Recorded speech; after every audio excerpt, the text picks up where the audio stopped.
Hello বন্ধুরা, good afternoon সবাইকে।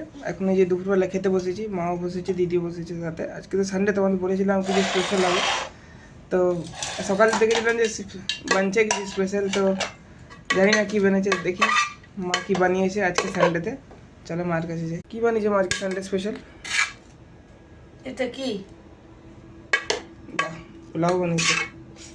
তো এটার সাথে তো কিছু একটা হওয়া উচিত। এটার সাথে তো কিছু একটা হওয়া উচিত। এটার সাথে আলু ভাজা আছে। গাছ পাঠা হওয়া উচিত কি নিচের পাঠা হওয়া উচিত? এটার সাথে আলু ভাজা আছে, আলু ভাজা আর পোলাও। তাহলে তো ভালোই জমে যাবে। অ্যাকচুয়ালি এটার মধ্যে কোনো কিছু দেওয়া নেই, খালি পেঁয়াজওয়ালা পোলাও করা হয়েছে। এটাই বেশি ভালো লাগে অ্যাকচুয়ালি বন্ধুরা। সবজি টবজি দিয়েও ভালো লাগে, কিন্তু এটা একটু বেশি টেস্ট লাগে। তো এটার সাথে কি আছে এখন একটু পরে রিভিল হবে। এটার ভিতরে আছে, তোমরা দেখতে পারবে, মা দেখাবে। তো এখন ফাইনালি রিভিল হতে যাচ্ছে, মা এখন খুলে দেখাবে এটার সাথে কি আছে। এত ভালো। এটা আছে কাঁকরোল ভাজা। আজকে তো জামাই ষষ্ঠী, কাঁকরোল ভাজা দেখা হবে। তো কাঁকরোল ভাজার ফ্রাইড রাইস বন্ধুরা কে কে খেয়েছে আমাকে বলবে। আমাদের এখানে নতুন আছে, এক্সপেরিমেন্ট ট্রাই করা হচ্ছে। কাঁকরোল ভাজা এখন আর খুলজা সিমসিম হবে। এখন খুলজা সিমসিম। তো তোমরা দেখেই বুঝতে পারছো, মাটন কষা। আগে সকালে লাগছিল মটনের ঝোল, পাতলা করে ঝোল করেছি। এই দেখ,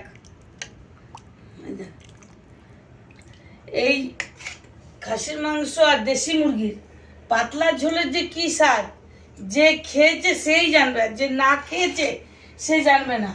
আর সঙ্গে রয়েছে এই যে আম, আর রয়েছে এই যে স্লাদ, শসা আর পেঁয়াজ। সত্যি বন্ধুরা মনে হচ্ছে বিয়ের পর জানি জামাই ঘরে। না না, আমি এখনো জামাই ষষ্ঠীর রান্না কিছুই করিনি, করবো সেদিনই, যেদিন আমার জামাই আসবে। এখন তো আমার জামাই নেই, তখন এখানে নিচে বিয়ে দেব, জামাই আসবে, তখন আমি শাশুড়ি হব, তখন রান্না করে দেব যে কেন রান্না করতে হয়। তখন এখানে নিচে জমিন দেখতে হবে না, শুধু খাবারের আইটেম দেখতে হবে। তাহলে এখন যদি করে নি সেই ইন্টারেস্টটা তখন আর থাকবে না, ওই জন্য এখন না। এটা একটা মানে মনে মনে ভেবে রাখা যে করব করব, জামাই আসলে করব। ছাড়ো, আর একটা জিনিস বানিয়েছি, জামাই না থাকুক, একটুখানি নিজেরাই খুশি হয়ে খাবো, জামাই ষষ্ঠীর স্পেশাল রেসিপি। তো যে জিনিসটা মা বানিয়েছে ওটা রেসিপি যদি তোমরা জানতে চাও তাহলে কমেন্টে জানাবে। আর ভিডিওটার মধ্যে ভালো করে লাইক যদি উঠে তাহলে আমি জরুর রেসিপিটা ছাড়বো। ঠিক আছে বন্ধুরা, আজকের জন্য এতটাই, টাটা।